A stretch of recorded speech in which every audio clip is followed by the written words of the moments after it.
Hello students, आशा करता हूँ आप सब बहुत अच्छे होंगे और अच्छे से पढ़ रहे होंगे। पिछले क्लास में हमने इक्विलिब्रियम के कुछ कॉन्फ़िगरेशन सॉल्व किए थे। हमने कुछ स्ट्रिंग से रिलेटेड भी कॉन्फ़िगरेशन सॉल्व किए थे। फिर हमने लामीज थ्योरम के बारे में सीखा था और लामीज थ्योरम बहुत ज़्यादा इम्पॉर्टेंट है। इसका इम्पोर्टेंस भी आपने देखा था कि किस तरह से हमारी मेहनत को कई बार ये बहुत ज़्यादा रिड्यूस कर देती है Lami's theorem. Lami's theorem applicable तब होती है जब बॉडी पे तीन फोर्सेस लग रहे होते हैं और उन तीनों का टोटल जीरो होता है। ठीक, तो जब तीन force only three force there summation is zero then you will apply Lami's theorem. ठीक, चलिए आगे बढ़ते हैं और कुछ क्वेश्चंस और लेते हैं। तो देखिएगा, अब एक क्वेश्चन है बेटा, और क्वेश्चन इस तरह से है कि मान लीजिए एक रोप है। क्वेश्चन इस तरह से, एक रोप है और रोप ऐसे किन्हीं दो पॉइंट के बीच में इसको रोप को हैंग किया गया है। ये रोप है और इस रोप का कुछ मास है, लेट से m। इस रोप का टोटल मास m के बराबर है। इस रोप का टोटल मास m के बराबर है और ये जो दो पॉइंट हैं, ये दो पॉइंट हैं, इनका नाम दे सकते हैं आप। इसका नाम a दे दीजिए और इसका नाम b दे दीजिए। और यहाँ पे जो ये रस्सी है और ये रस्सी जो एंगल बनाती है इसके साथ, सरफेस के साथ, दैट एंगल इज थीटा। और यहाँ पे जो ये हॉरिजॉन्टल सरफेस के साथ ये रस्सी एंगल बनाती है, इस हॉरिजॉन्टल सरफेस के साथ ये रस्सी जो एंगल बनाती है, दैट एंगल इज थीटा। आप यहाँ भी थीटा दिखा सकते हैं, यहाँ भी थीटा दिखा सकते हैं, आपकी मर्जी है। Similar story for this theta या दिस थीटा। बात देखिए, तो आपसे ये पूछा गया है, पहला क्वेश्चन है इस पॉइंट का, चलिए मैं नाम देता हूं, let's say A. My first question is find out the tension eight point A and my second question is find out the tension at the lowest point. और ये रोप जो है वो आइडियल नहीं है। इस रोप का मास है कितना बेटा, m। Rope is not ideal, rope का मास कितना है, m। तो हमारा क्वेश्चन क्या है, तो क्वेश्चन है हमारा कि find tension force, find tension force at point A. At point पहला है ए और दूसरा है लोएस्ट पॉइंट।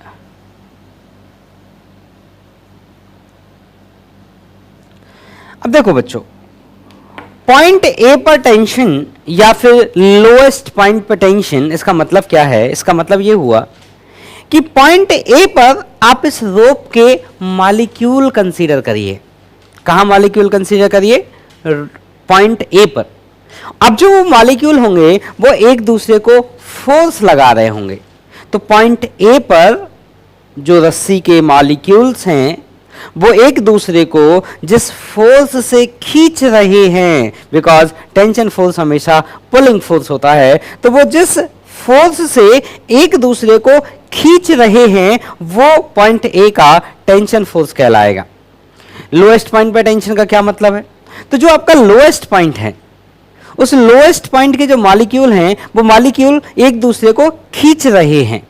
लोएस्ट पॉइंट के मॉलिक्यूल, लोएस्ट पॉइंट के स्ट्रिंग के मॉलिक्यूल एक दूसरे को पुल कर रहे हैं और जितने फोर्स से वो पुल कर रहे हैं उतने फोर्स को लोएस्ट पॉइंट का टेंशन कहा जाता है। तो this is the meaning of tension at the lowest point and that point A। अब आप सॉल्व करो, एक बार ट्राई तो करो।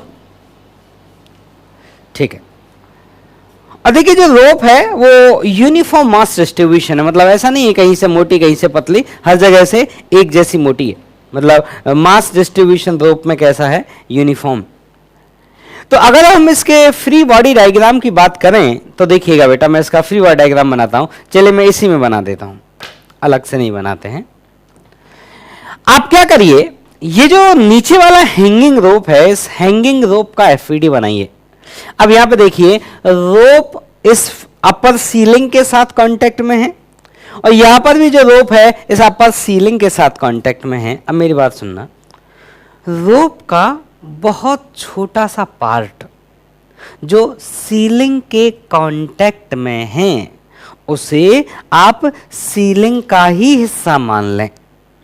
रोप का बहुत छोटा सा, यहाँ पे रोप का बहुत छोटा सा यहाँ पे, उसे आप किसका हिस्सा मान लें, सीलिंग का हिस्सा मान लें। अब कैसे एफईडी बनेगा, चलिए इधर साइड में बना देते हैं। देखो बच्चों, अब मुझे बताइए इस वाले पार्ट को इसके जो ऊपर वाला पार्ट था जिसको मैंने सीलिंग का हिस्सा मान लिया, वो पुल करेगा और किधर पुल करेगा, अलोंग द लेंथ, ठीक है। और जब रोप आपकी कर्व्ड होती है तो अलोंग द टेंजेंट। और अगर हम यहां की बात करें तो सिमिलर स्टोरी यहां पे इस तरह से। अब सवाल उठता है कि जो ये टेंशन फोर्स है, क्या दोनों जगह इस टेंशन का वैल्यू बराबर होगा क्या?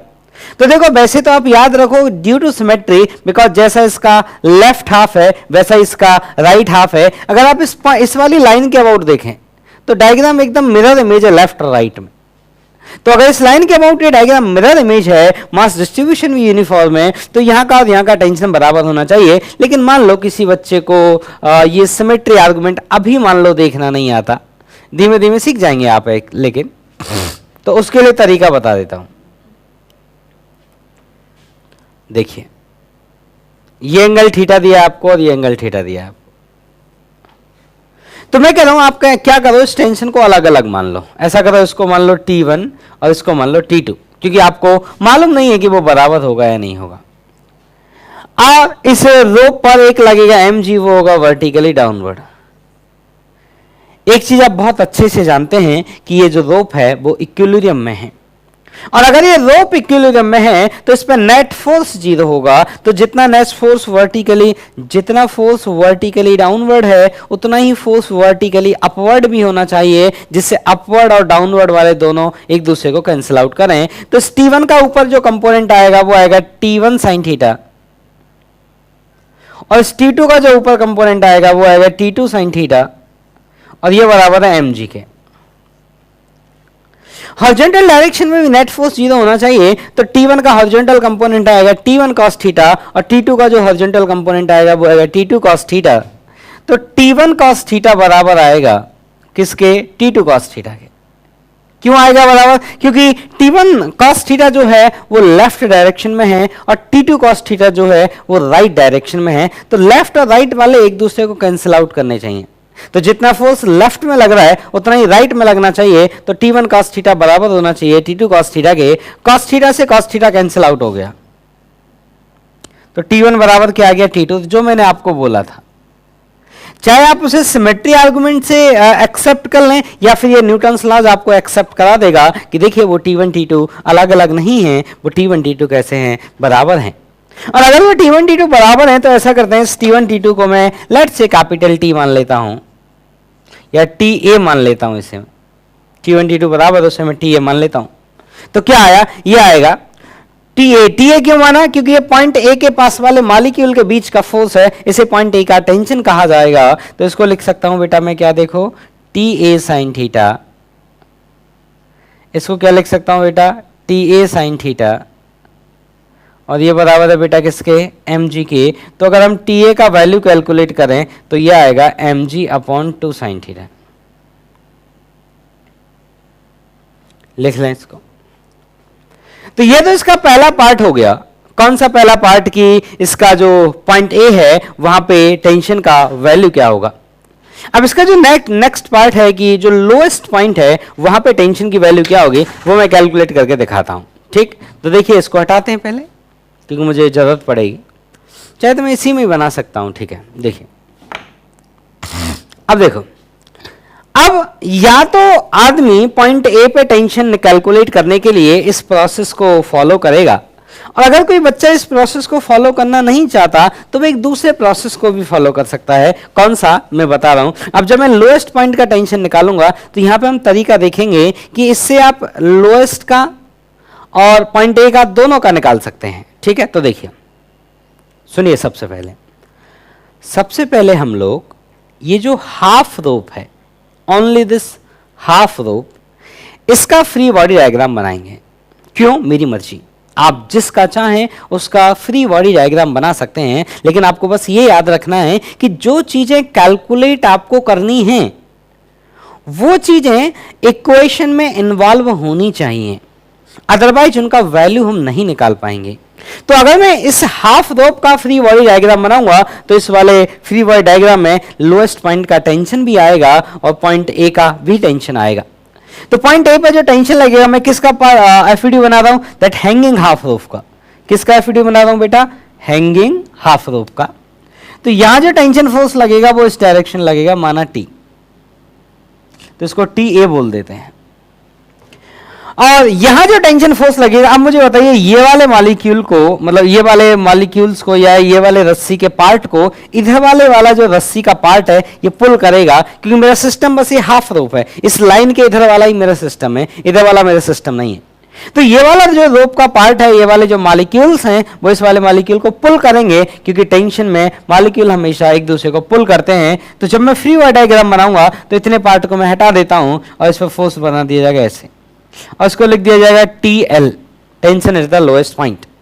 और ये जो टेंशन होगा ये एकदम हॉरिजॉन्टल होगा। क्यों हॉरिजॉन्टल होगा, क्योंकि यहां पे रस्सी कैसे थी, यहां पे रस्सी का टेंजेंट कैसे आएगा, हॉरिजॉन्टल आएगा। आपका जो लोएस्ट पॉइंट था ना, लोएस्ट पॉइंट पे टेंजेंट कैसे आएगा, हॉरिजॉन्टल आएगा। ठीक, तो इसलिए ये फोर्स कौन से डायरेक्शन में है, हॉरिजॉन्टल डायरेक्शन में है। पूरी रोप का मास कैपिटल M हुआ करता था, तो आधी रोप का मास होगा m/2, इस पर डाउनवर्ड लगेगा m/2 × g। अब देखिए, अब आप ऐसा करिए, उस TA के कंपोनेंट कर लीजिए। आप बोलेंगे सर लामिज लगा लो, अब देखो लामिज में एंगल वेंगल ढूंढने में बहुत मेहनत होगी, बढ़िया कंपोनेंट कर लो। ठीक है, कंपोनेंट भी अच्छा मेथड है। तो TA का एक हॉरिजॉन्टल कंपोनेंट करेंगे, वो आएगा TA cos थीटा, और एक वर्टिकल कंपोनेंट है वो आएगा TA sin थीटा। तो मैं जानता हूं कि जो वर्टिकल कंपोनेंट है TA sin थीटा, उसे वर्टिकल डाउनवर्ड कंपोनेंट को बैलेंस करना पड़ेगा, या वर्टिकल डाउनवर्ड फोर्स को बैलेंस करना पड़ेगा, और वो है m/2 × g। और जो हॉरिजॉन्टल राइट साइड का फोर्स है, that is TA cos theta, उसे बैलेंस करना पड़ेगा इसको, किसको, TL को। तो अगर मान लो किसी बच्चे ने वो प्रोसेस फॉलो नहीं किया, वो सीधा इस हाफ पार्ट का एफईडी बनाता है, उसको यहां से भी TA मिल जाएगा। अब आप क्या करिए, TA मिल गया, ठीक है, अब आप इन दोनों में डिवाइड लगा दीजिए, तो आपको क्या पता चलेगा, आपको पता चलेगा कि tan थीटा का जो वैल्यू है वो बराबर है mg डिवाइडेड बाई 2 × TL, और क्रॉस मल्टीप्लाई करिए तो आपको TL का वैल्यू मिल जाएगा। तो आपका TL जो आया बेटा वो आया mg/2 cot थीटा। लिख लो, सब लोग लिखिए। ठीक, और देखिए,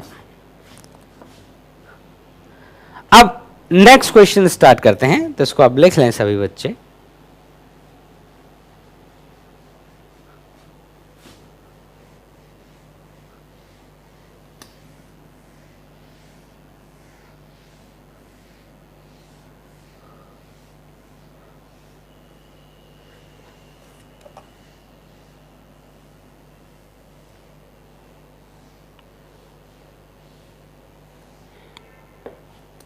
ठीक है बच्चों, ठीक। अब देखिएगा नेक्स्ट, जो हमारा नेक्स्ट क्वेश्चन है वो इस तरह से है कि यहां पर एक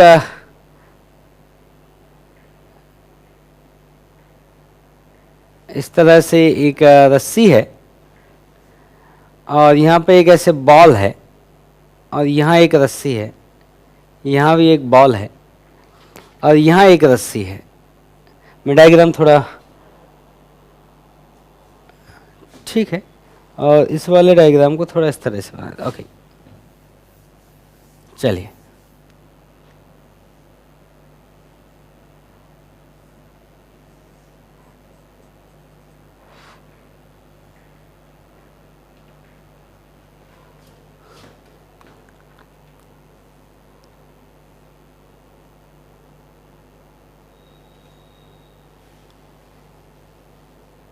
ठीक।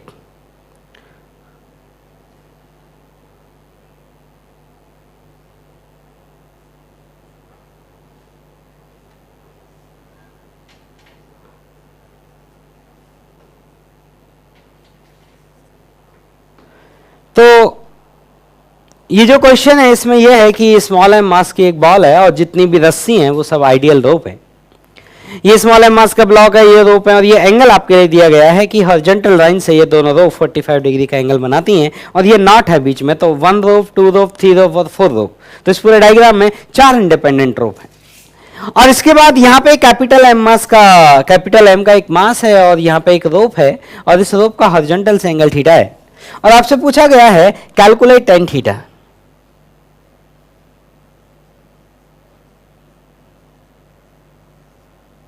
लिख लो।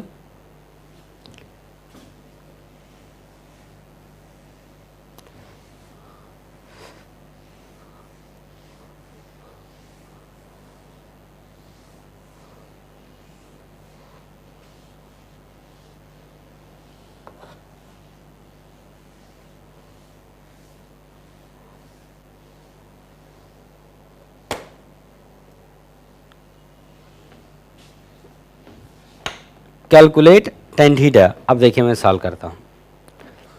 आप एक बात तो बहुत अच्छे से जानते हैं कि अगर ये एम मास इक्विलिब्रियम में है तो ये वाला जो स्ट्रिंग है, इस स्ट्रिंग में जो टेंशन होगा वो जो स्मॉल एम जी के बराबर होगा इस स्ट्रिंग का टेंशन।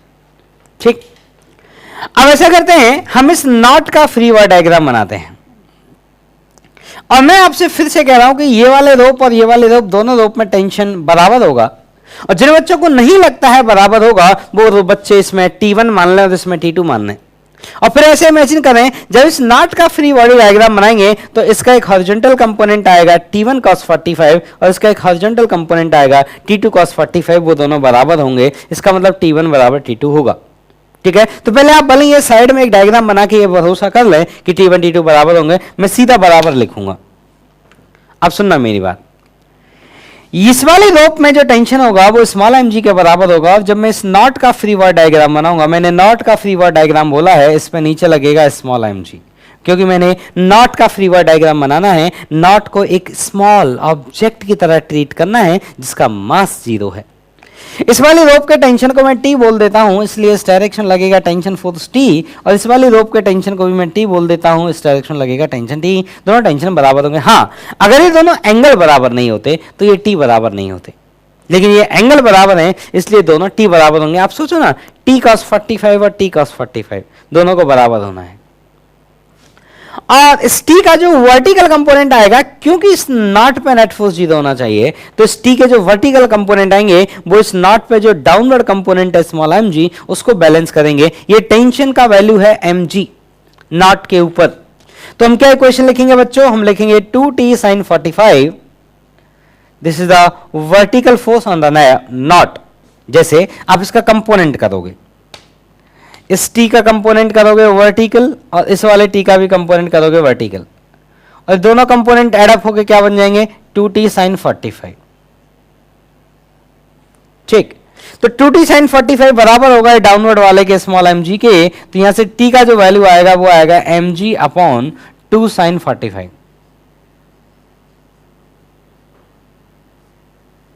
ये T का वैल्यू आएगा mg अपॉन 2 sin 45। अगर आप इस कैपिटल एम मास के पास जाते हैं और इस कैपिटल एम मास का अगर आप फ्री बॉडी डायग्राम ड्रॉ करते हैं तो देखिए कैसे ड्रॉ किया जाएगा।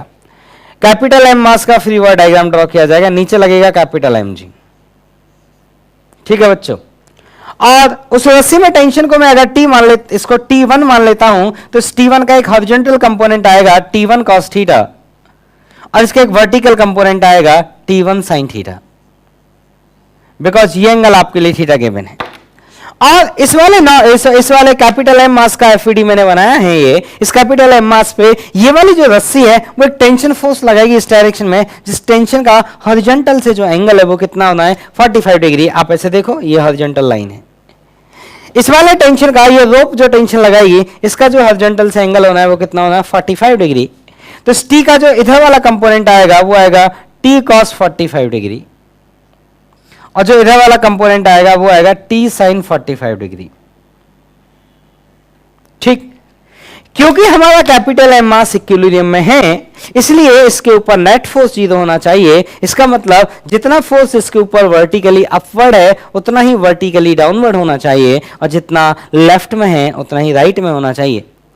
तो वर्टिकल वाले की अगर मैं बात करूं तो वर्टिकल में है मेरा T1 sin थीटा, जिसको बराबर होना ही होगा T sin 45 के, और T का मैं वैल्यू निकाल चुका हूं तो ये वैल्यू आएगा small M G upon 2 T sin 45।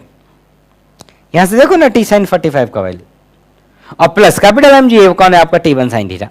और अगर हम T1 cos थीटा की बात करें, T1 cos थीटा की हम बात करें वो आएगा T cos 45, और हम जानते हैं sin 45 और cos 45 की वैल्यू बराबर होती है, मतलब जो T sin 45 होगा वही T cos 45 होगा, तो ये हो जाएगा आपका स्मॉल mg/2। अब इन दोनों में आप डिवाइड लगा दो तो T1 से T1 कैंसिल आउट हो जाएगा, तो tan थीटा का जो वैल्यू आया आपका बेटा वो कितना आया, वो आया small m/2 plus capital M, g common लेके कट जाएगा, स्मॉल m/2। स्मॉल m/2 का डिवाइड लगा दीजिए तो ये आएगा 1 plus twice of capital M upon small m। This is your tan theta. अब देखो उन्होंने आपसे T1 पूछा नहीं है, ये इस वाली रोप का टेंशन आपसे पूछा नहीं है उन्होंने, लेकिन अगर आपसे उन्होंने पूछा होता T1 तो आप क्या करते, आप यहां से देखो इन दोनों को स्क्वायर करके आप ऐड कर देते। जब इन दोनों को आप स्क्वायर करके ऐड कर देते sin थीटा cos थीटा वाली टर्म गायब हो जाती और आपको सीधा कौन मिल जाता, T1 मिल जाता। ठीक, तो अगर आप चाहें तो मैं भले ही यहां T1 लिख देता हूं। T1 क्या आएगा, इन दोनों को स्क्वायर करके ऐड करिएगा आप लोग, T1 आएगा under root of capital mg plus small mg/2 का whole square plus small mg/2 का whole square. This is your T1, लिख लो। चलिए अब इसको हटा देते हैं। ठीक, तो देखो इन सवालों को एक बार आप प्रैक्टिस करें। मान लीजिए आपने पहली बार प्रैक्टिस किया और मान लो नहीं आया आपसे, फिर आपने सॉल्यूशन देखा, सॉल्यूशन देखने के बाद एक बार इसको फिर से बिना देखे खुद से करिए। सारे सवालों को एक बार बिना देखे खुद से करना बहुत जरूरी है। एक बार जब आप इनको करने लगेंगे और ये सवाल फिर होने लगेंगे आपसे, तो आपका कॉन्फिडेंस अपने आप बढ़ने लगेगा। फिर आप इतने सवाल करेंगे कि थक जाएंगे आप करते करते, क्योंकि आपको बहुत इंटरेस्ट आएगा फिर सॉल्व करने में। तो एक बार पहले इन्हीं एग्जाम्पल्स को अपने हाथ से सॉल्व करें। ठीक, और सुनिए अगला क्वेश्चन ये है कि ये एक पुली है और दूसरा ये एक पुली है। ठीक, पुली वाले सवाल भी करेंगे। और ये दोनों पुली जो हैं वो ऐसे सीलिंग से लगाई गई हैं और यहां पे ऐसे रोप है, इसका मास है स्मॉल m और यहां भी इसका मास है स्मॉल m, और इधर से फिर रोप ऐसे आती है और इधर से रोप ऐसे आती है, और यहां एक मास है कैपिटल M। ठीक, और ये जो है ये आपका m मास जो है वो इक्विलिब्रियम में है और ये एंगल है आपका थीटा और ये एंगल भी है आपका थीटा। तो आपको ये बताना है कि what will be the relation between capital M small m and theta such that the system in equilibrium. ठीक है ना, तो क्वेश्चन है कि find the relation between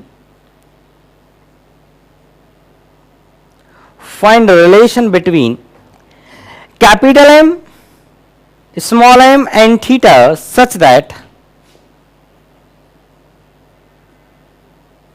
system in equilibrium।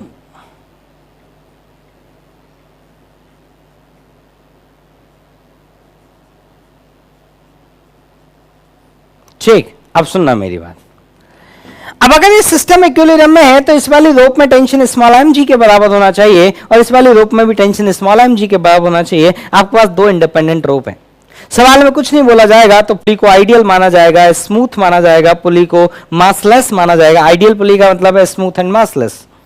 Ideal पुली का क्या मतलब है, स्मूथ एंड मासलेस। तो अगर सवाल में कुछ नहीं बोला गया है तो आप पुली को आइडियल मानेंगे, रोप को भी आप आइडियल मानेंगे, क्या, स्मूथ एंड मासलेस। तो हमें पता है कि अगर एक किलो में टेंशन टी होगा, एक किलो में टेंशन टी होगा, तो इस पूरी रोप में टेंशन हर जगह कैसा होगा, बराबर होगा। एक मासलेस रोप में, एक मासलेस रोप में हर जगह टेंशन बराबर होता है, तो एक आइडियल रूप है। ये आइडियल रूप में हर जगह टेंशन बराबर होता है, तो ये आइडियल रूप है और ये भी मेरा आइडियल रूप है, तो हर जगह टेंशन क्या होगा, बराबर। तो यहां से जो टेंशन लग रहा होगा T, यहां से भी टेंशन लग रहा होगा T, क्योंकि दोनों का टेंशन बराबर होगा ड्यू टू सिमेट्री, और हम जानते हैं वो किसके बराबर होगा, स्मॉल m g के। इस पर नीचे लग रहा है स्मॉल m g और इस पर भी नीचे क्या लग रहा है, स्मॉल m g। अब आप इक्वेशन लिखिए। आप इक्वेशन कैसे लिखेंगे, पहले इस t का कंपोनेंट कर लो वर्टिकल में, ये आएगा 2t cos theta that is capital mg, और एक किसी, चाहे इस ब्लॉक का लिखो चाहे इस ब्लॉक का लिखो, वो आएगा t equal to small mg। दोनों में डिवाइड लगाइए तो ये आया 2 cos theta that equal to capital M upon small M. तो कॉस थीटा का जो वैल्यू आया वो आया capital M upon twice of small M. अब एक बात बहुत अच्छे से जानते हैं, देखो चाहे दुनिया में कुछ भी हो जाए cos theta less than equal to 1 आएगा। और कॉस थीटा 1 तो तब होता है, कॉस थीटा 1 तो तब होता है जब थीटा 0 हो जाता है। तो सोचो ये थीटा 0 कब होगा, जब ये मास बहुत नीचे चला जाएगा। मास को नीचे लेते जाओ और नीचे मास को पाताल लोक में ले जाओ नीचे, ठीक। तो इस ये वाला एंगल है तो बहुत छोटा एंगल तब जाकर होगा। तो ये बात की गारंटी है कि आप ये लिख सकते हैं कि जो कॉस थीटा 0 होना तो मतलब थीटा 0 होना तो 0 होने के लिए इनफाइनाइट लेंथ का रूप होना पड़ेगा। तो प्रैक्टिकल लाइफ में तो थीटा 0 संभव नहीं है। तो इन प्रैक्टिकल सिचुएशन या in real life situation theta रूप हम इनफाइनाइट लेंथ का नहीं ला सकते। तो मैं लिख सकता हूं कि जो कॉस थीटा होगा वो होगा मेरा लेस देन 1। और cos थीटा का वैल्यू किसके बराबर है, capital M upon twice small m, that is less than equal to 1। तो capital M is less than twice of small m, ठीक। तो this is the relation between theta capital M upon small m। और इससे मैं further एक conclusion और निकाल सकता हूं कि जो कैपिटल M है ये 2m से छोटा होगा ही होगा, ठीक है। देखिए cos theta less than equal to 1, बहुत सही लिखा। cos थीटा की वैल्यू कैपिटल, ठीक है, बहुत सही, ओके, लिख लीजिए, ठीक। और देखिए और आगे का एक क्वेश्चन आपको कराते हैं, लिख लो सब इसको। देखो पुली वाले क्वेश्चन आपको कराते हैं।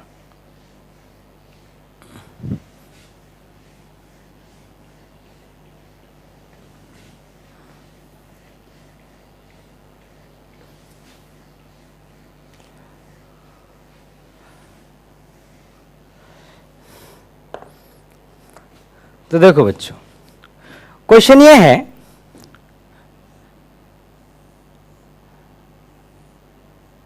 एक कैपिटल एम मास का ब्लॉक है, ठीक, और ये रस्सी है, ये पुली है, फिर यहां रस्सी आती है, फिर यहां रस्सी आती है। चलो इतना ही काफी है। और यहां एक मास है,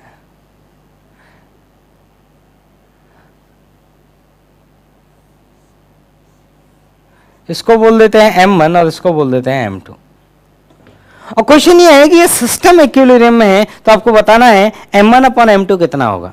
तो क्वेश्चन क्या है बेटा, system in equilibrium find out M1 upon M2। और सब कुछ आइडियल है, पुली आइडियल है, रोप आइडियल है, एवरीथिंग इज आइडियल। और क्वेश्चन है कि system in equilibrium find M1 upon M2। System equilibrium में है और आपको M1 अपॉन M2 कैलकुलेट करना है। तो ट्राई करो। अब देखिए मैं बताता हूं। एक बात बताइए आप लोग कि अगर कोई पुली मासलेस है तो उस पुली पे नेट फोर्स कितना आएगा, 0। और पुली से ही मतलब नहीं है, दुनिया की कोई भी ऑब्जेक्ट जो मासलेस है उस पर नेट फोर्स कितना आएगा, 0। अब मेरी एक बात बड़े ध्यान से सुनना। मैं मान लेता हूं बच्चों कि यहां पे टेंशन T के बराबर है और नीचे लग रहा है इस पे M2G, क्योंकि ये M2 इक्विलिब्रियम में है, क्योंकि पूरा सिस्टम ही इक्विलिब्रियम में है तो T बराबर हो जाएगा M2G के। अब हम बात करते हैं इस पुली के फीवर डायग्राम की। तो इस पुली पे यहां से लग रहा होगा टेंशन T, इस पुली पे यहां से लग रहा होगा टेंशन T।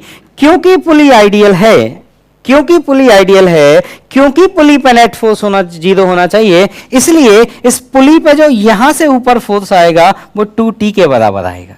क्यों? क्योंकि अगर ये फोर्स 2T से कम हुआ तो ये पुली इक्विलिब्रियम में नहीं हो सकती, और ये 2T से ज्यादा हुआ तो भी ये पुली इक्विलिब्रियम में नहीं हो सकती, क्योंकि नीचे लग रहा है T और नीचे लग रहा है T, तो ऊपर कौन लगेगा, 2T। ऊपर 2T लगेगा। अब आप इस पुली, अब ये ऊपर 2T लगेगा मतलब इस पूरी रोप में जो टेंशन होगा वो 2T के बराबर होगा। तो इस ब्लॉक पे यहां से T लग रहा होगा, इस ब्लॉक पे यहां से 2T लग रहा होगा। क्यों लग रहा होगा? क्योंकि इस पूरी रोप में टेंशन 2T के बराबर है। अब आप इस पुली की बात करिए, इस पुली पे यहां से 2T लगेगा, इस पुली पे यहां से 2T लगेगा, क्योंकि इस पूरी रोप में टेंशन 2T के बराबर है। तो ये हो गया आपका 2T और ये हो गया आपका 2T मिलकर डाउनवर्ड कितना हो गया, 4T हो गया। तो इस वाली पुली पे ऊपर की तरफ यहां से 4t के बराबर फोर्स लगना चाहिए, अदरवाइज इस पुली पे नेट फोर्स 0 नहीं आएगा। इसका मतलब इस रस्सी में टेंशन किसके बराबर हो गया, 4t के बराबर हो गया, तो ये ऊपर लग जाएगा 4t। अब इस M1 पर देखिए, और इस M1 पर नीचे कौन लगेगा, M1G, क्योंकि M1 इक्विलिब्रियम में है, क्योंकि पूरा सिस्टम इक्विलिब्रियम में है। तो अब क्या इक्वेशन लिखेंगे, ऊपर कितने लग रहा है टोटल 70, और नीचे कौन लग रहा है M1G। 70 किसके बराबर होना चाहिए, M1G के, और T किसके बराबर है, M2G के, तो ये आया 7M2G that equal to M1 upon G। तो यहां से M1 अपॉन M2 का जो वैल्यू आ गया वो आ गया बेटा कितना, 7। लिख लो। हाँ तो देखो बच्चों, तो होपफुली ये सवाल आपको समझ में आएगा। देखिए अब आपको ये समझ में आना चाहिए कि ड्राइंग थोड़ी बड़ी बड़ी होनी चाहिए, जिससे आप हर फोर्स को एकदम अच्छे से ड्रॉ कर पाएं। तो आप डायग्राम खूब बड़े बनाएं इस चैप्टर में। ठीक, अब चलिए आपको आगे लेके चलते हैं। ठीक है, तो देखिएगा, इसको हटाते हैं।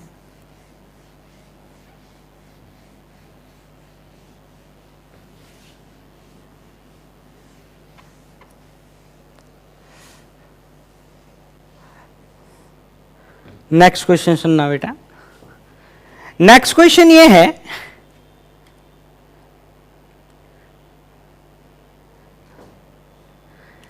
कि मान लीजिए ये एक सिलेंडर का क्रॉस सेक्शन व्यू है। दिस इज सिलेंडर, और ये सिलेंडर धरती पर रखा गया है, और एक सिलेंडर और है,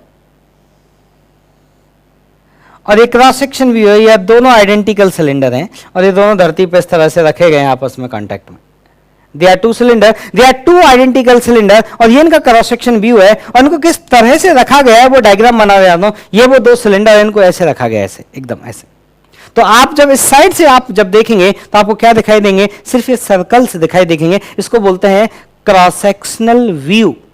तो ये इन सिलेंडर का क्रॉस सेक्शनल व्यू है जो आपको दिखाई दे रहा है, और इसमें सिर्फ क्या दिखाई देंगे, दो सर्कल्स। अब मैं कह रहा हूं कि इन दो सिलेंडर, और ये दो सिलेंडर फिक्स है। कैसे फिक्स है, मैंने फेविकॉल से चिपकाए हैं, मतलब वो मेरा टेंशन है कैसे फिक्स है, मैंने उनको फिक्स किया है, दे आर फिक्स। मैंने बोल्ट लगाया, फेविकॉल लगाया, मेरी मर्जी। अब मैंने क्या किया बेटा, इनके ऊपर मैंने एक सिलेंडर इन्हीं के जैसा आइडेंटिकल और रख दिया, एकदम आइडेंटिकल सिलेंडर, और तीनों सिलेंडर का मास बराबर है, एकदम सब कुछ आइडेंटिकल है। इस सिलेंडर का मास m है, और तीनों एकदम आइडेंटिकल सिलेंडर हैं। तो आप मुझे ये बताइए कि ये सिलेंडर, सिलेंडर 1 और सिलेंडर 2 और सिलेंडर 3, तो 1 और 3 के बीच में नॉर्मल लगेगा, और 2 और 3 के बीच में नॉर्मल लगेगा। और मेरा क्वेश्चन है कि find out the normal reaction between 1 and 3 and 2 and 3। तो कैलकुलेट करिए। तो देखो अब आप क्या करेंगे, अब आपको मैं बोला था कि जब आप नॉर्मल ड्रॉ करेंगे एक सिलेंड्रिकल सरफेस पर, तो वो नॉर्मल उसके एक्सिस से पास करेगा।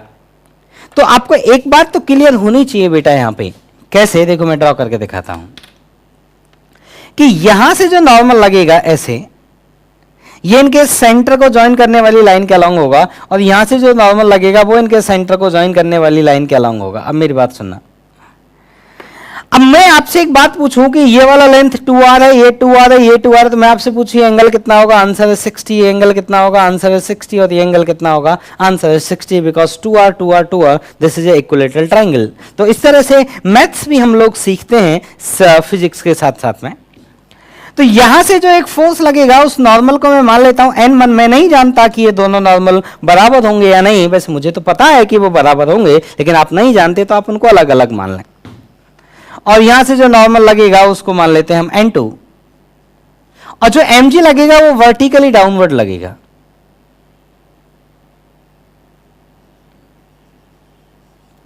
mg जो लगेगा वो किधर लगेगा बेटा, वर्टिकली डाउनवर्ड लगेगा। अब मुझे बताओ, ये जो वर्टिकली डाउनवर्ड वाली लाइन है और ये हॉरिजॉन्टल वाली लाइन है, ये दोनों एक दूसरे के परपेंडिकुलर होंगी। तो यहां पे ये वाली लाइन, ये एंगल 90 बनाएगी, ये 90 बनाएगी, ये 60 है, ये 60 है, तो ये कितना बचेगा 30, और ये कितना बचेगा 30। आप डायग्राम बहुत अच्छे से बनाइएगा प्रोटेक्टर से, स्केल से।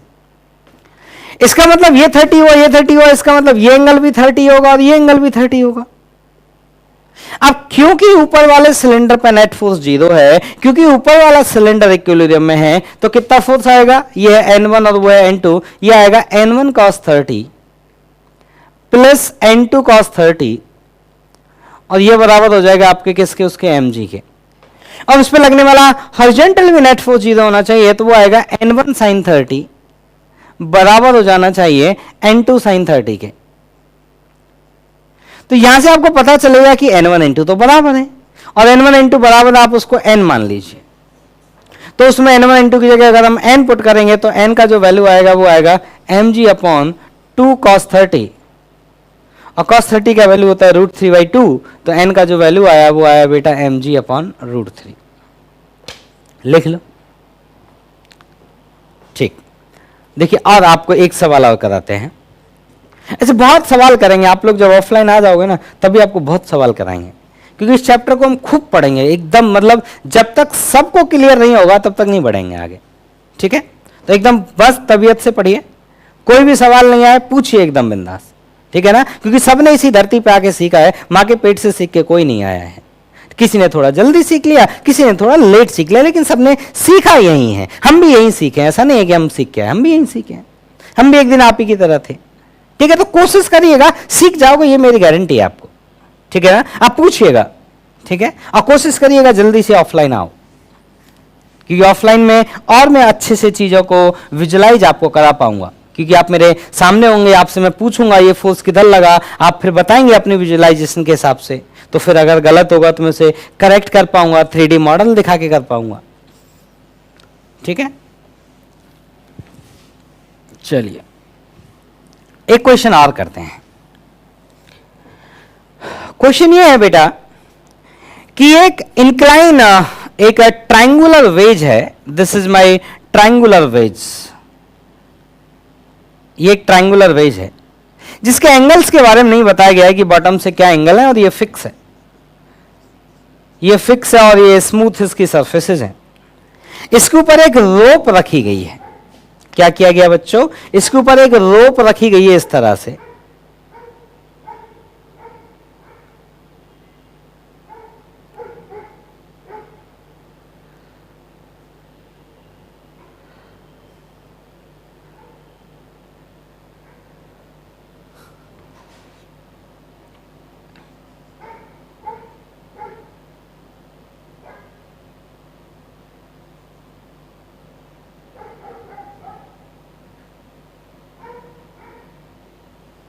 इसके ऊपर एक रोप रखी गई इस तरह से, और इस रोप के बारे में ये बात आपको बताई गई है कि इन दोनों एंड पॉइंट का जो हॉरिजॉन्टल है, हॉरिजॉन्टल पॉइंट जो एंड पॉइंट्स हैं वो सेम हॉरिजॉन्टल लेवल पर हैं। सेम हॉरिजॉन्टल लेवल पे मतलब ये वाला हाइट h और ये वाला हाइट h, ये दोनों बराबर है। और आपसे पूछा गया है कि बताइए इस रोप का एक्सेलरेशन क्या होगा, और क्या ये रोप इक्विलिब्रियम में होगी, ये सब हमें चेक करना है। ठीक है, चलो तो एक्सेलरेशन की बात तो अभी नहीं करते हैं, पर हम ये चेक कर लेते हैं क्या ये रोप इक्विलिब्रियम में होगी, और इक्विलिब्रियम में अगर ये होगी तो इसका एक्सेलरेशन 0 होगा, और ये इक्विलिब्रियम में नहीं होगी तो इसका एक्सेलरेशन 0 नहीं होगा। तो पहले हम ये चेक कर लेते हैं कि क्या ये रोप इक्विलिब्रियम में है। ठीक है, तो मैं आपको चेक करके बताता हूं, देखना सुन। तुम्हारा ऑब्जेक्टिव क्या है, लिखना question, check the rope is it in equilibrium और नॉट। अब सुनना मेरी बात, ऐसा करते हैं, इस वाले रोप का हमें मास नहीं पता, इस वाली रोप का हाँ ये एक यूनिफॉर्म रोप है। ठीक है, इस वाली रोप का मास मुझे नहीं पता, इस वाली रोप का भी मास मुझे नहीं पता। ऐसा करते हैं, मैं इस लेंथ को मान लेता हूं बेटा L1, और मैं इस वाली लेंथ को मान लेता हूं बेटा L2। ठीक, और इस एंगल को मैं मान लेता हूं अल्फा, इस एंगल को मैं मान लेता हूं बीटा। ठीक, अब मेरी बात सुनना, अब मैं क्या करता हूं, मैं आपको इस वाली रोप का फ्री बॉडी डायग्राम बना के दिखाता हूं, और मैं मान लेता हूं कि रोप का जो मास है वो है लैम्डा kg पर मीटर, मतलब 1 मीटर का मास कितना है, लैम्डा kg। तो L1 लेंथ का मास कितना हो जाएगा, L1 into lambda. L2 length का मास कितना हो जाएगा, L2 इंटू लैम्डा। तो मैं इतने पोर्शन का FVD बनाता हूं, और मैं इतने पोर्शन का FVD बनाता हूं। FVD देखिएगा ध्यान से, तो मैं उधर लेफ्ट वाले पोर्शन का, तो मैं कह रहा हूं कि इस पे mg लगेगा डाउनवर्ड, मैं mg का सीधा, अच्छा चलिए सीधा नहीं करता हूं, नहीं आपको दिक्कत हो जाएगा। ओके, मैं ये कह रहा हूं बच्चों कि अगर इसका मास है m1, यहां पे लिखते हैं m1, इसका मास m1, तो मास क्या होता है, length into mass per unit length है। देखो ऐसे सोचो, यूनिट लेंथ का मास कितना है बेटा, लैम्डा। तो अगर 1 का मास लैम्डा है तो L1 का मास कितना हो जाएगा बेटा, L1 इंटू लैम्डा, और इसके मास को मैं अगर m1 नाम दूंगा तो m1 की वैल्यू क्या हो गई, L1 इंटू लैम्डा। सिमिलरली इस वाली रोप के बारे में आ जाइए। 1 का मास लैम्डा के बराबर है तो L2 का मास कितना आएगा, L2 इंटू लैम्डा, और इसके मास को अगर मैं M2 नाम दूंगा तो M2 किसके बराबर हो जाएगा बेटा, L2 इंटू लैम्डा। ठीक, ओके। अब मैं ये कह रहा हूं इस पे जो mg लगेगा, ये मेरा लेफ्ट वाला रोप है और ये राइट वाला रोप है जिसका मास M2 मैंने माना है, इस पे mg लगेगा वर्टिकली डाउनवर्ड, M1g। यहां से लग रहा होगा इस तरह से सम टेंशन T, और यहां से लग रहा होगा नॉर्मल रिएक्शन N। ये नॉर्मल किसने लगाया, ये नॉर्मल इस ट्रायंगुलर वेज की सरफेस ने लगाया। ठीक, अब आप क्या करिए, इस mg के कंपोनेंट करिए। तो देखो कंपोनेंट करना आपको मैं दिखाता हूं। आप जानते हैं ये एंगल किसके बराबर होगा, अल्फा के बराबर होगा। अब कोई बोलेगा सर कैसे, तो देखो ये एंगल अल्फा है, ये एंगल अल्फा है, मतलब आप ये देखिए ये लाइन है हॉरिजॉन्टल, ये लाइन कैसी है, हॉरिजॉन्टल, और mg वाला लाइन कैसा है, वर्टिकल, और ये कौन है आपका इंक्लाइन सरफेस, और ये जो नॉर्मल वाली लाइन है वो कौन है, इंक्लाइन सरफेस के परपेंडिकुलर। तो अगर दो लाइन में एंगल थीटा होता है तो उनके परपेंडिकुलर के बीच में भी एंगल थीटा होता है, तो ये एंगल आएगा अल्फा। और जब मैं m1g के कंपोनेंट करूंगा, इधर मेरा जो कंपोनेंट आएगा वो आएगा m1g cos अल्फा, और इधर जो कंपोनेंट आएगा वो आएगा m1g sin अल्फा।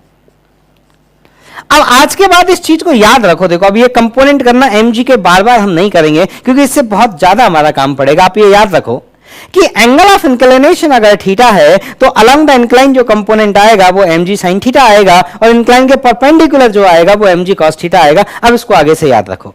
तो अगर ये इक्विलिब्रियम में है तो t को किसके बराबर होना चाहिए, m1g sin अल्फा के। तो मैं चेक कर रहा हूं ये इक्विलिब्रियम में है नहीं, तो मैंने मान लिया वो इक्विलिब्रियम में है, और अगर इक्विलिब्रियम में है तो t को किसके बराबर होना चाहिए, m1g अपॉन sin अल्फा। और मैं इस वाली रोप का अगर फ्री बॉडी डायग्राम बनाऊंगा तो सिमिलर स्टोरी फॉर दिस रोप, जगह की कमी है, कोई बात नहीं, चलिए यही बना देते हैं। तो इधर लगेगा t बेटा, इधर लगेगा सम नॉर्मल n2 मान लो उसको, अगर वो n था तो, और इधर लगेगा आपका कौन, m2g sin बीटा। डायग्राम सही होना चाहिए, आप स्केल से बनाइएगा, m2g sin बीटा, और इधर लगेगा m2g cos बीटा, इंक्लाइन के परपेंडिकुलर और इंक्लाइन के along, mg cos theta incline के perpendicular, mg sin theta along the incline. आज के बाद याद होना चाहिए। तो अगर ये इक्विलिब्रियम, अगर ये पूरा सिस्टम इक्विलिब्रियम में है तो t को इसके बराबर भी होना पड़ेगा और t को इसके बराबर भी होना पड़ेगा। m2g, तो मैं देखिए कई बार चीजें कॉन्ट्राडिक्शन से प्रूफ की जाती हैं। तो मैंने मान लिया कि ये इक्विलिब्रियम में है, मैंने मान लिया, और मैंने अगर ये मान लिया कि इक्विलिब्रियम में है तो t को इसके बराबर भी होना होगा और t को इसके बराबर भी होना होगा। अब दोनों को LHS बराबर है इक्वेशन का, तो RHS भी बराबर होना चाहिए। इसका मतलब ये हुआ कि m1 sin अल्फा को बराबर होना पड़ेगा किसके, m2 sin बीटा के। आप m1 और m2 का वैल्यू पुट कर दीजिए तो ये आया L1 sin अल्फा को बराबर होना पड़ेगा, लैम्डा से लैम्डा कट जाएगा किसके, L2 sin बीटा के। और L1 sin अल्फा और L2 sin बीटा तो बराबर ऑलरेडी हैं। कैसे पता चला कि सर बराबर है, तो देखो बेटा ये L1 है, ये अल्फा, ये 90 है, तो ये लेंथ क्या होगी, अगर इसके हिसाब से लिखी जाए तो ये होगी L1 sin अल्फा, और अगर इस L2 के हिसाब से इस लेंथ को लिखा जाए तो किसके बराबर होगी, L2 sin बीटा। और ये तो यहां से यहां तक हाइट है, मतलब ये यहां से यहां तक का जो हाइट है h, ये जो हाइट है h, इसको मैं L1 sin अल्फा के टर्म्स में भी लिख सकता हूं और इसे मैं L2 sin बीटा के टर्म्स में भी लिख सकता हूं। इसका मतलब h L1 sin अल्फा के भी बराबर है, h L2 sin बीटा के भी बराबर है, मतलब जो L1 sin अल्फा है और L2 sin बीटा है वो बराबर है। इसका मतलब ये L1 sin अल्फा और L2 sin बीटा जो बराबर होना चाहिए था वो बराबर है। इसका मतलब जो आपकी रोप है वो किस में है, इक्विलिब्रियम में है।